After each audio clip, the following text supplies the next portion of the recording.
തുച്ഛമായ ശമ്പളത്തിൽ ജോലി ചെയ്ത് മടുത്തവരാണോ നിങ്ങൾ? ഇതാ നിങ്ങൾക്കായി ഒരു സന്തോഷ വാർത്ത. 2026 അഥവാ വരും വർഷങ്ങളിൽ നല്ല ബിസിനസ് സംരംഭങ്ങൾ ആരംഭിക്കാൻ സാധ്യതയുള്ള നക്ഷത്രക്കാർ ആരൊക്കെയാണെന്ന് നമുക്ക് ഈ വീഡിയോയിലൂടെ ഒന്ന് നോക്കിക്കണ്ടാലോ. അതിനു മുന്നേ തന്നെ ഒന്ന് പറയട്ടെ, നിങ്ങൾ ആദ്യമായിട്ടാണ് ഈ ചാനൽ കാണുന്നതെങ്കിൽ എത്രയും വേഗം ഈ ചാനൽ സബ്സ്ക്രൈബ് ചെയ്യുക. വീഡിയോ മുഴുവനായി കാണുക. ഇഷ്ടപ്പെട്ടാൽ നിങ്ങളുടെ കൂട്ടുകാർക്ക് അയച്ചു കൊടുക്കാനും മറക്കത്തില്ലെന്ന് ഞാൻ കരുതുന്നു. ഇനി നമുക്ക് നോക്കാം ഏതൊക്കെ നക്ഷത്രക്കാരാണെന്ന്. അതിനു മുന്നേ തന്നെ ഒന്ന് പറഞ്ഞോട്ടെ, എന്തുകൊണ്ടാണ് ഈ നക്ഷത്രക്കാർക്ക് ഇത്രയും ബിസിനസ് മേഖലയിൽ തിളങ്ങാനുള്ള ഭാഗ്യമുള്ളതെന്ന് ഞാൻ പറഞ്ഞു തരാം. കാരണം ഇവർക്ക് നല്ലപോലെ കഠിനാധ്വാനത്തിനും അതുപോലെ തന്നെ മറ്റുള്ളവരെ സഹായിച്ചു മുന്നേറാനുമുള്ള കഴിവുള്ളവരാണ്. അത് മാത്രവുമല്ല കേട്ടോ, മാർക്കറ്റിംഗ് ലീഡർഷിപ്പ് കഴിവുള്ളതിനാൽ ഇവർക്ക് ഏത് മേഖലയിലാണേലും ശോഭിക്കാൻ പറ്റും. അതുകൂടാതെ പുതിയ store, wholesale depot, trading business തുടങ്ങിയതിൽ ഇവർക്ക് മികച്ച ഭാഗ്യം കൂടി ഉണ്ടെന്ന് തന്നെ പറയാം. സാമ്പത്തിക വളർച്ച ഉറപ്പാക്കാനുള്ള കഴിവ് ഇവർക്കുണ്ട്. അതുപോലെ തന്നെ ധനത്തിനെ ആകർഷിക്കാനുള്ള കഴിവുള്ളതിനാൽ ഇവർ ഒരു മേഖലയിലും തോറ്റു പോകത്തില്ല എന്നുള്ളതാണ് മറ്റൊരു സത്യം.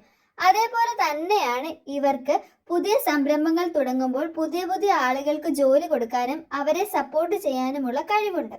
ഏത് തരത്തിലുള്ള ബിസിനസ് ആയിക്കോട്ടെ, അതിപ്പോൾ ഓൺലൈൻ ആയിക്കോട്ടെ, മാർക്കറ്റിംഗ് ആയിക്കോട്ടെ, അല്ലെങ്കിൽ ഹോൾസെയിൽ ആയിട്ടുള്ളതോ റീറ്റെയിൽ ആയിട്ടുള്ളതോ ഏത് ബിസിനസ് ആയാലും ഇവർക്ക് തിളങ്ങാൻ സാധിക്കുന്നതാണ്.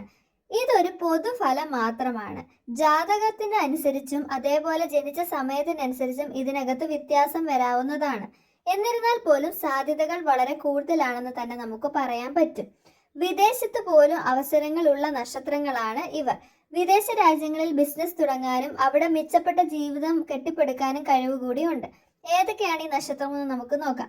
അശ്വതി, അനിഴം, രോഹിണി, ഉത്രാടം, ചിത്തിര, പൂയം, അത്തം, ചോതി, ഭരണി, തിരുവോണം, അവിട്ടം. ഈ നക്ഷത്രക്കാർക്കാണ് വിദേശത്തായാലും നാട്ടിലായാലും ഓൺലൈനിലോ ഏത് മേഖലയിലായാലും ബിസിനസ് തുടങ്ങാനും അത് വിജയപ്രദമായി കൊണ്ടുപോകാനുമുള്ള അനുഗ്രഹം ഉള്ളത്.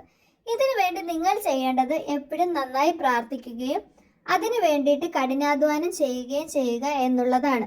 ഒരവസരങ്ങളും നമ്മളെ തേടി വരില്ല, നമ്മൾ അവസരങ്ങളെ തേടി പോകേണ്ടതാണ്.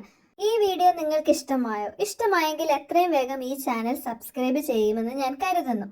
വീഡിയോ ഇഷ്ടമായെങ്കിൽ ലൈക്ക് ചെയ്യാനും നിങ്ങളുടെ സുഹൃത്തുക്കൾക്ക് അയച്ചു കൊടുക്കാനും മറക്കരുത്. മറ്റൊരു വീഡിയോയുമായി നിങ്ങളുടെ മുന്നിലെത്തുന്നത് വരെ നന്ദി.